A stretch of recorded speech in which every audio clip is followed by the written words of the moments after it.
Good evening दोस्तों। As per the literature concerned about grammar, especially in case of conjunction, this is the last part. सभी अच्छी grammar की books में ये आखिरी पार्ट होता है उसका, classes of conjunction, and that's why only I have brought up this video along with the title conjunction part 3, that is classes of conjunction. Main होते हैं कॉम्पिटिटिव एग्जामिनेशन में। अगर आपको ये क्लासेस स्पेशली ये वाला पार्ट पता है तो बाकी चीजें आइडेंटिफाई करना बहुत मुश्किल नहीं होता, and the result your answer will be correct. So let me begin with conjunction के दो क्लासेस मेन होते हैं। तो हम पहला वाला क्लास देखेंगे। एक होता है ये पहला वाला, ये कोऑर्डिनेटिंग है। दूसरा सबऑर्डिनेटिंग होता है, ये बाद में देखेंगे, नाम से ही जाहिर है। कोऑर्डिनेटिंग कितने तरीके से ये कंजंक्शन कोऑर्डिनेट करता है सेंटेंस के दो पार्ट के बीच में, कैसे कोऑर्डिनेट करता है। So the first coordinating conjunction means first subsection of coordinating conjunction ये होता है क्यूमुलेटिव कोऑर्डिनेटिंग कंजंक्शन। कोऑर्डिनेटिंग है लेकिन क्यूमुलेटिव कोऑर्डिनेटिंग कंजंक्शन, इसको ऐसे ही समझना होगा। So cumulative means adding two statements simply, सिर्फ दो स्टेटमेंट्स को सिंपली जोड़ता है। तो कैसे, एग्जांपल दिया है, we carved not a line, ना तो हमने कोई लाइन खींची, and we raised not a stone, ना ही हमने कोई पत्थर खड़ा किया। We carved not a line and we raised not a stone. दोनों के बीच में ये सिर्फ क्यूमुलेशन कर रहा है, ये काम भी नहीं किया और ये काम भी नहीं किया, ये क्यूमुलेशन है दोनों का। So this is cumulative. Second one is adversative coordinating conjunction. Adversative coordinating conjunction, इसको ऐसे देखना होगा। Let me repeat it again, adversative coordinating conjunction, सभी को ऐसे देखना होगा। Cumulative coordinating conjunction, then the second one is adversative coordinating conjunction. What is it? Adversative means expressing, this is a conjunction that is expressing opposition between two statements. दो statements के बीच में opposition, एक दूसरे के बिल्कुल ऑपोजिट।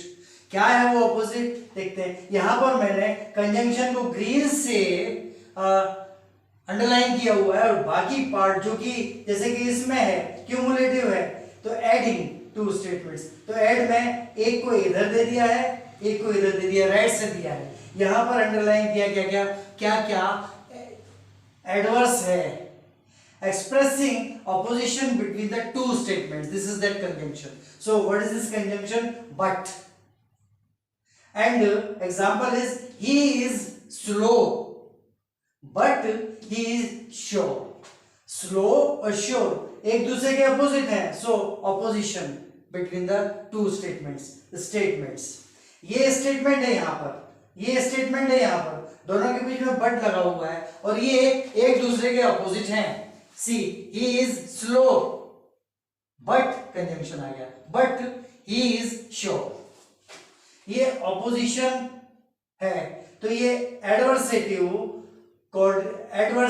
coordinating conjunction है। coordination कर रहा है, adversary में कर रहा है। Third one, disjunctive coordinating conjunction. Disjunctive coordinating conjunction. What is it? Disjunctive means it is expressing choice between two alternatives. दो alternatives के बीच में choice, चुनाव, या तो ये होगा तो ये होगा, ये नहीं होगा तो वो भी नहीं होगा। So disjunctive coordinating conjunction means it is the conjunction that is used to express the choice between the two alternatives, दो अल्टरनेटिव्स के बीच में क्या आई मस्ट हरी, ये पहला ऑल्टरनेट है, और ये कंजंक्शन है I will miss the train, या तो मैं जल्दी करूं otherwise I will miss the bus. So I must hurry और I will miss the train, ये एक ऑल्टरनेट है, ये दूसरा ऑल्टरनेट है, और दोनों के बीच में ये और जो लगा हुआ है ये disjunctive coordinating conjunction. Fourth one illative, illustrate करता है, इलेटिव